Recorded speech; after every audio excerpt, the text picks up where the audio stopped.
بسم اللہ الرحمن الرحیم۔ آخر حضرت علی نے اماں عائشہ کو جنگ میں اونٹ سے کیوں گرایا؟ حضرت عثمان رضی اللہ تعالی عنہ نے خلیفہ بنتے ہی اپنے خاندان والوں کو بڑے بڑے عہدے دینا شروع کر دیے، یہاں تک کہ مصر و کوفہ جیسے بڑے بڑے شہروں سے مشہور صحابہ کرام کو ہٹا کر اپنے خاندان سے کسی آدمی کو گورنر بنا دیا۔ ماروان کی، جس کے پورے خاندان کو حضور صلی اللہ علیہ وسلم نے مدینہ سے نکال دیا تھا کیونکہ اس کا باپ حکم حضور صلی اللہ علیہ وسلم کا مذاق اڑایا کرتا تھا، حضرت عثمان رضی اللہ تعالی عنہ نے خلیفہ بنتے ہی مروان کو مدینہ واپس بلا لیا کیونکہ یہ آپ کا رشتہ دار تھا۔ حضرت عثمان رضی اللہ تعالی عنہ نے اپنی حکومت کا اکثر انتظام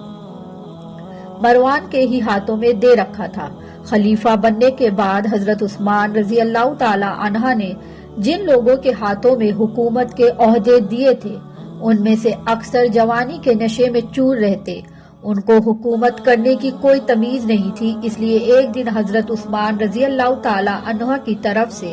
بنائے گئے عراق کے گورنر ولید نے فجر کی نماز میں مسجد کے اندر شراب پی کر لوگوں کو نماز پڑھا دی کہ جس کے بعد لوگوں کا غصہ بہت زیادہ بڑھ گیا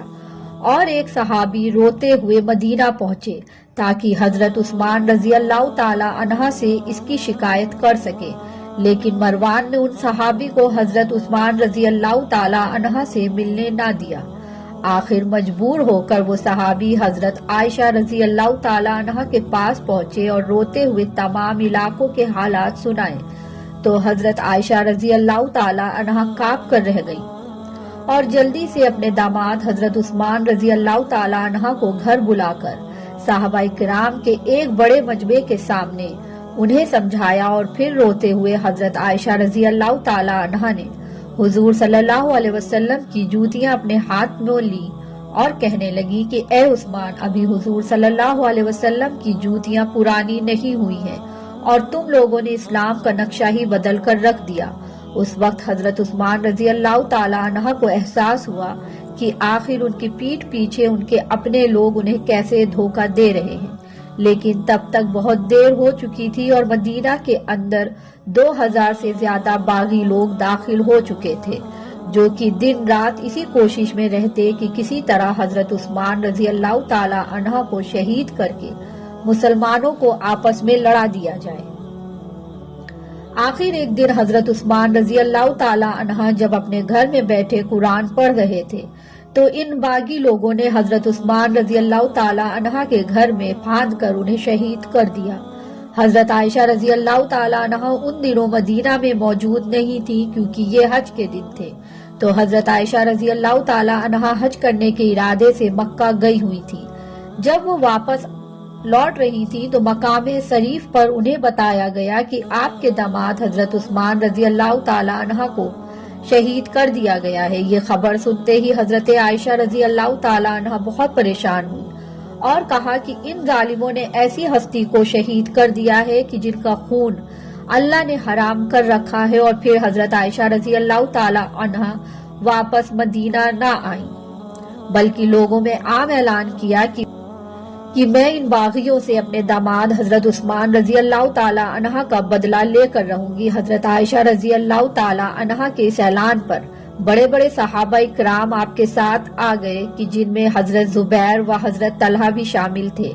ادھر مدینہ میں حضرت عثمان رضی اللہ تعالی عنہ کی شہادت کے بعد دوسرے صحابہ کرام نے حالت کی نازکی کو دیکھتے ہوئے حضرت علی رضی اللہ تعالی عنہ کو اپنا خلیفہ بنا لیا۔ حضرت علی رضی اللہ تعالی عنہ اس وقت خلیفہ بننے کے لیے تیار نہیں تھے کیونکہ وہ حالات کی نازکی کو دیکھ رہے تھے کہ اس وقت دو خاندان آپس میں لڑ چکے ہیں اور حالات قابو سے باہر ہیں، ان حالات کو کنٹرول کرنا بہت مشکل ہوگا، لیکن حضرت علی نے ان نازک حالات میں بھی مسلمانوں کو جوڑنے کے لیے حکومت کی بھاگ دوڑ سنبھال لی۔ حضرت علی نے جیسے ہی خلافت اپنے ہاتھ میں لی تو سب سے پہلے حکم دیا کہ میں ان سبھی لوگوں کو حکومت کے عہدے سے ہٹاتا ہوں کہ جنہیں مجھ سے پہلے خلیفہ حضرت عثمان نے حکومت کے کوئی بھی عہدے دیے تھے، کیونکہ عالم اسلام میں یہ سارا فساد انہی لوگوں کی وجہ سے ہو رہا ہے۔ اب دوستو حضرت عثمان رضی اللہ تعالی عنہ تو بنو امیہ خاندان سے تھے، اور انہوں نے جن جن لوگوں کو حکومت کے عہدے دیے تھے وہ سب بھی بنو امیہ کے ہی لوگ تھے، اور دوسری طرف حضرت علی رضی اللہ تعالی عنہ بنو ہاشم خاندان سے تھے۔ اس لیے حضرت علی نے جیسے ہی یہ ایکشن لیا کہ بنو امیہ والوں کو حکومت کے عہدے سے ہٹایا، تو اب اس اصلاحی معاملے کو خاندانی معاملہ بنا دیا گیا، اور بنو امیہ کے لوگ حضرت علی ہی کے خلاف ہونے لگے۔ اس لیے جب حضرت علی رضی اللہ تعالی عنہ نے شام کے گورنر امیر معاویہ سے کہا کہ میں آپ کو بھی حکومت کے عہدے سے ہٹاتا ہوں، تو امیر معاویہ نے ایک دوسری بات کا بہانہ بنا کر حکومت چھوڑنے سے انکار کر دیا۔ امیر معاویہ نے کہا کہ جب تک حضرت علی میرے خاندان کے فرد حضرت عثمان کے قاتلوں سے بدلہ نہیں لے لیتے تب تک میں حکومت کسی بھی حالت میں نہیں چھوڑوں گا۔ ان لوگوں نے حضرت علی پر یہ الزام لگایا کہ وہ حضرت عثمان کے قاتلوں کو سپورٹ کرتے ہیں اور انہیں اپنے لشکر میں شامل کر کے رکھتے ہیں، اور وہ بنو امیہ والوں سے نفرت کرتے ہیں۔ حضرت علی کے اندر ان سبھی باتوں میں سے کچھ بھی نہیں تھا۔ ایک طرف امیر معاویہ نے حکومت چھوڑنے سے انکار کر دیا، اور دوسری طرف انہوں نے حضرت علی کو دھمکی دیتے ہوئے ایک خط لکھا کہ ہمارے پاس ایک بڑی فوج ہے، اگر آپ نے ایکشن نہیں لیا تو ہم اپنی فوج کے ساتھ آپ پر حملہ کر دیں گے۔ اس لیے حضرت علی نے مجبور ہو کر امیر معاویہ کے خلاف جنگ کا اعلان کیا، کیونکہ ایک عالم اسلام میں دو بادشاہ نہیں رہ سکتے، اور حضرت علی بھی چاہتے تھے کہ کسی طرح ہم دونوں کے بیچ صلح ہو جائے اور مسلمان آپسی خون بہانے سے بچ جائیں۔ حضرت علی بھی چاہتے تھے کہ جلد سے جلد ان لوگوں کو پکڑا جائے کہ جنہوں نے حضرت عثمان کو شہید کیا ہے، لیکن حالات ایسے نازک تھے کہ حضرت علی کو بھی پتا تھا کہ اگر میں ابھی فوراً یہ قدم اٹھاؤں گا تو یہ باغی لوگ حضرت عثمان رضی اللہ تعالی عنہ کی طرح مجھے بھی شہید کر دیں گے، اور پھر مسلمان آپسی جنگوں سے نہیں بچ سکتے۔ اس لیے حضرت علی رضی اللہ تعالی عنہ اس کوشش میں تھے کہ کسی طرح حالات کنٹرول میں آ جائیں، تو پھر میں خود ہی حضرت عثمان کے ایک ایک قاتل کو چن چن کر قتل کروں گا، اور حضرت علی رضی اللہ تعالی عنہ اس بات کا اعلان عام طور سے کیا کرتے تھے۔ دوسری طرف حضرت عائشہ رضی اللہ تعالی عنہ جو کہ اس وقت مکہ میں تھی، تو ان کو کچھ لوگوں نے بھڑکا دیا اور کہا کہ حضرت علی رضی اللہ تعالی عنہ اس بات کے لیے راضی ہی نہیں کہ وہ حضرت عثمان کے قاتل سے بدلہ لے۔ تو یہ سن کر حضرت عائشہ بہت غصہ ہوئی اور اپنے ساتھ بڑے بڑے صحابہ اکرام کا ایک لشکر جمع کیا، اور پھر حضرت طلحہ و حضرت زبیر کے سمجھانے پر حضرت عائشہ رضی اللہ تعالی عنہ ان لوگوں کے ساتھ اپنا لشکر لے کر امیر معاویہ کے پاس شام کی طرف چل دی۔ ان دونوں حضرات نے حضرت عائشہ رضی اللہ تعالی عنہ کو سمجھایا کہ آپ امیر معاویہ کے ساتھ مل کر حضرت علی پر زور ڈالیں کہ وہ حضرت عثمان کے قاتلوں سے بدلہ لیں۔ ابھی حضرت عائشہ رضی اللہ تعالی عنہ اپنے لشکر کے ساتھ مقام حوف میں ہی پہنچی تھی کہ اچانک وہاں بہت سے کتوں کے بھونکنے کی آوازیں آنے لگیں۔ تو حضرت عائشہ رضی اللہ تعالی عنہ نے پوچھا کہ آخر یہ کون سی جگہ ہے؟ تو صحابہ کرام نے جواب دیا کہ یہ مقام حوف ہے۔ تو حضرت عائشہ کو حضور صلی اللہ علیہ وسلم کی وہ بات یاد آ گئی کہ جو حضور صلی اللہ علیہ وسلم نے حضرت عائشہ کو دیکھتے ہوئے کہی تھی کہ اس وقت میری اس بیوی کا کیا ہوگا جب اس پر مقام حوف کے کتے بھونکیں گے۔ یہ حدیث یاد آتے ہی حضرت عائشہ رضی اللہ تعالی عنہ نے حضرت زبیر و حضرت طلحہ سے کہا کہ مجھے مدینہ واپس لے چلو، میں امیر معاویہ کے پاس جانا مناسب نہیں سمجھتی، لیکن ان دونوں حضرات نے حضرت عائشہ کو سمجھایا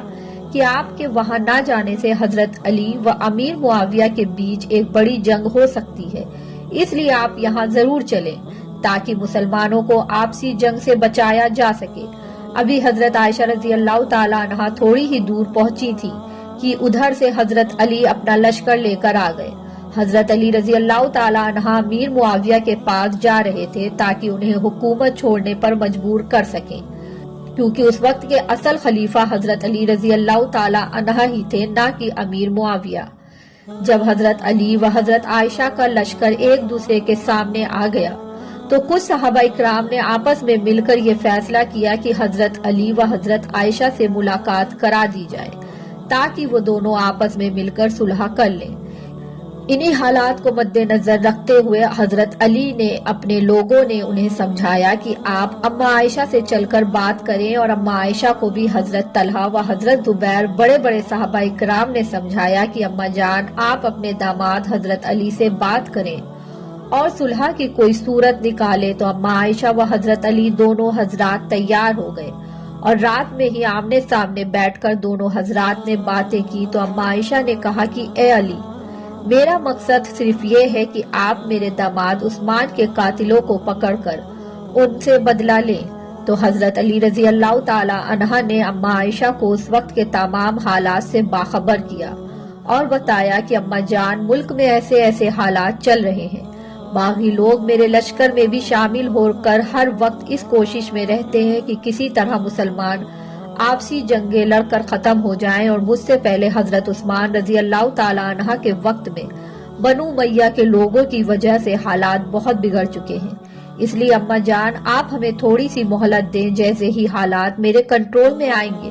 میں سب سے پہلے حضرت عثمان کے قاتلوں کا ہی بدلہ لوں گا۔ حضرت علی رضی اللہ تعالی عنہ نے اس وقت اما عائشہ کو ساری باتیں بتا دی، تو حضرت عائشہ کو بھی سمجھ میں آ گیا کہ ہاں، حضرت علی اپنی جگہ پر بالکل صحیح ہے،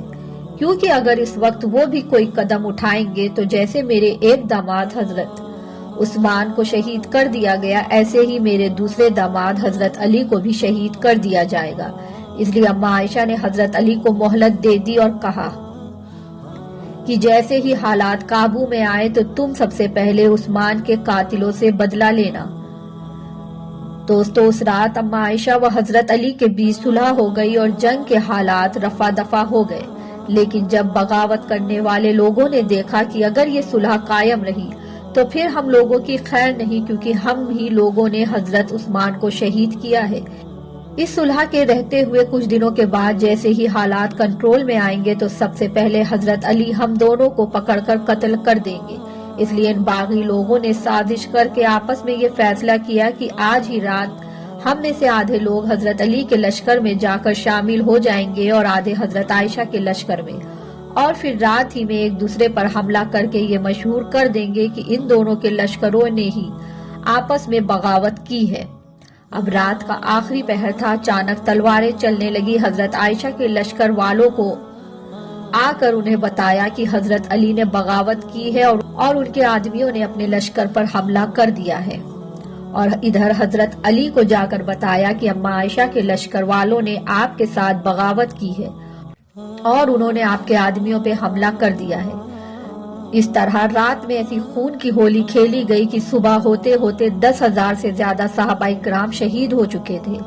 ہر طرف خون ہی خون بہہ رہا تھا۔ حضرت عائشہ و حضرت علی اپنے لشکر کو روکنا چاہ رہے تھے، لیکن حالات ایسے بے قابو ہو چکے تھے اور باغی لوگوں نے ایسا جال بچھایا تھا کہ جنگ رکنے کا نام ہی نہیں لے رہی تھی۔ صبح سب سے پہلے حضرت علی کو خبر ہوئی کہ اس کے پیچھے باغی لوگوں کا ہاتھ ہے اور اما عائشہ نے ہمیں کوئی دھوکہ نہیں دیا ہے، لیکن حضرت عائشہ رضی اللہ تعالی عنہ اس بات سے بے خبر تھی، اس لیے ان کے ساتھ جو لشکر تھا وہ برابر جنگ کے میدان میں اترا ہوا تھا۔ حضرت عائشہ رضی اللہ تعالی عنہ اپنے اونٹ پر سوار تھیں اور بڑے بڑے صحابہ کرام حضرت عائشہ کو ہر طرف سے گھیرے ہوئے تھے اور اپنی جان کی بازیاں لگا رہے تھے۔ حضرت علی رضی اللہ تعالی عنہ نے جب یہ منظر دیکھا تو کئی بڑے بڑے صحابہ کرام کو بھیجا کہ جاؤ اور اما عائشہ کو جنگ سے روکو اور بتاؤ کہ میں نے کوئی بغاوت نہیں کی، لیکن جو بھی اما عائشہ کے پاس جاتا تو بڑے بڑے صحابہ کرام اسے بھی شہید کر دیتے۔ آخر میں حضرت علی نے مجبور ہو کر اپنی تلوار نکالی اور لشکر کو چیرتے ہوئے اما عائشہ کے اونٹ کے پاس پہنچے۔ جو بھی ان کے مقابلے کو آیا حضرت علی نے اسے پیچھے کر دیا، کیونکہ حضرت علی کی طاقت کے آگے سبھی کمزور تھے، اور پھر حضرت علی نے اپنی تلوار سے اما عائشہ کے اونٹ کی ٹانگوں پر حملہ کیا کہ جس کی وجہ سے اما عائشہ کا اونٹ زمین پر گرا، اور حضرت عائشہ زمین پر گرنے ہی والی تھی کہ حضرت علی نے اما عائشہ کے چھوٹے بھائی محمد بن ابو بکر کو حکم دیا کہ آپ اپنی بہن کے سنبھالیں، اور پھر محمد بن ابو بکر نے آگے بڑھ کر حضرت عائشہ رضی اللہ تعالی عنہ کو سنبھالا۔ اس کے بعد حضرت علی نے اما عائشہ کے پاس بیٹھ کر انہیں سبھی حالات سے باخبر کیا تو حضرت عائشہ کی آنکھوں میں آنسو بہنے لگے، اور پھر جلدی سے اپنے لشکر کو حکم دیا کہ جنگ کو روکا جائے۔ حضرت عائشہ کے حکم پر فوراً جنگ روک دی گئی اور پھر حضرت علی نے صحابہ کرام کی ایک بڑی تعداد کے ساتھ اماں عائشہ کو مدینہ کی طرف روانہ کیا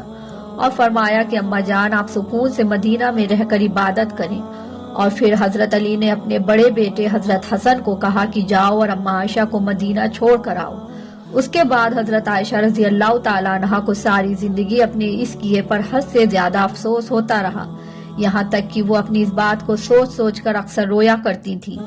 بخاری شریف کی روایت ہے کہ اس لیے حضرت عائشہ رضی اللہ تعالیٰ عنہا نے وفات سے پہلے کہا تھا کہ مجھے میرے حجرے میں حضور صلی اللہ علیہ وسلم کے پاس دفن نہ کرنا، کیونکہ مجھ سے ایک ایسی غلطی ہوئی ہے کہ میں چاہتی ہوں کہ مجھے حجرے میں دفن نہ کر کے جنت البقیع میں دفن کیا جائے۔ تو دوستو، یہ ہے جنگ جمل کی مختصر سی تاریخ کی۔ اب آپ خود ہی اندازہ لگا سکتے ہیں کہ اس میں نہ حضرت عائشہ رضی اللہ تعالیٰ عنہا کی غلطی تھی اور نہ ہی حضرت علی کی تھی، بلکہ بیچ میں کچھ بغاوت کرنے والوں نے ان دونوں بڑے بڑے صحابہ کرام کو آپس میں لڑا دیا تھا۔ لیکن بعد میں جب دونوں حضرات نے آمنے سامنے بیٹھ کر بات کی تو حقیقت کھلی کہ آخر اس کے پیچھے کس کا ہاتھ تھا۔ لیکن دوستو، امیر معاویہ نے جو مخالفت کی اس کی کوئی دلیل نہیں بنتی، تو وہ سراسر وقت کے خلیفہ کے خلاف کھلی بغاوت تھی کہ جس کی وجہ سے اسلام میں کوئی اجازت نہیں، کیونکہ حضرت علی رضی اللہ تعالیٰ عنہ خود کہتے تھے کہ حالات کے سنبھلتے ہی میں سب سے پہلے حضرت عثمان کے ہی قاتلوں سے بدلہ لوں گا، لیکن امیر معاویہ نے ان کی ایک نہ مانی اور اپنی حکومت جمانے کے چکر میں حضرت علی کے خلاف تلوار لے کر کھڑے ہو گئے۔ حضرت علی ہی تو وہ ہستی ہیں کہ جو بچوں میں سب سے پہلے اسلام لے کر آئے اور بچپن سے لے کر جوانی تک اور جوانی سے لے کر بڑھاپے تک حضور صلی اللہ علیہ وسلم کا ہر طرح سے ساتھ دیا، اپنے رہتے ہوئے حضور صلی اللہ علیہ وسلم کے اوپر ایک آنچ بھی نہ آنے دی۔ اور آج انہیں یہ دن دیکھنے کو مل رہا ہے کہ خود مسلمان آپس میں لڑتے جا رہے ہیں۔ اس لیے بخاری و مسلم میں جو حدیث موجود ہے کہ حضرت علی اکثر مدینہ کے باہر چلے جاتے، اکیلے بیٹھ کر رویا کرتے کہ اللہ، یہ سب کیا ہو گیا کہ آج مسلمان ہی آپس میں دوسروں کے دشمن بن گئے ہیں۔